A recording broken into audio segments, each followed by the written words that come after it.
2026 నుంచి కేంద్ర ప్రభుత్వం పన్ను విధానంలో పెద్ద మార్పులు తీసుకురావాలని చూస్తోంది. దీని ముఖ్య ఉద్దేశం పన్ను విధానాన్ని సులభం చేయడం, మధ్యతరగతి ప్రజలకు ఊరట కల్పించడం. ఈ మార్పుల్లో ముఖ్యంగా చర్చకు వస్తున్న అంశం 18 లక్షల ఆదాయం వరకు పన్ను భారం తగ్గే అవకాశం. కొత్త పన్ను నియామకాల ప్రకారం స్టాండర్డ్ డిడక్షన్, ఇతర మినహాయింపులు కలిసి సరైన ప్లానింగ్ చేస్తే ఏడాదిలో 18 లక్షలు సంపాదించే ఉద్యోగి కూడా తక్కువ లేదా సున్నా పన్ను చెల్లించే అవకాశం ఉంటుందని అంచనా వేస్తున్నారు. అంటే ఇప్పటి వరకు ఎక్కువ పన్ను చెల్లిస్తున్న వర్గానికి ఇది పెద్ద ఉపశమనం. ఈ మార్పుల వల్ల ఉద్యోగుల చేతిలో మిగిలే డబ్బు పెరుగుతుంది. దాంతో కుటుంబ ఖర్చులు, సేవింగ్స్, పెట్టుబడులు పెరిగే అవకాశం ఉంది. అలాగే ప్రజల ఖర్చు చేసే శక్తి పెరగడంతో మార్కెట్లో డిమాండ్ పెరిగి ఆర్థిక వ్యవస్థకు కూడా మేలు జరుగుతుంది. అయితే ఈ 18 లక్షల పన్ను ఊరట పూర్తిగా అమల్లోకి రావాలంటే ప్రభుత్వం అధికారికంగా నోటిఫికేషన్ జారీ చేయాలి. అప్పటి వరకు ఇది ప్రతిపాదనగా మాత్రమే చూడాలి. కాబట్టి ప్రజలు తొందరపడి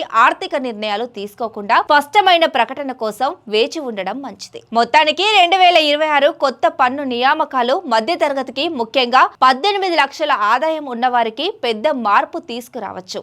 కానీ తుది నిర్ణయం ప్రభుత్వం ప్రకటించిన తర్వాతే పూర్తిగా స్పష్టమవుతుంది.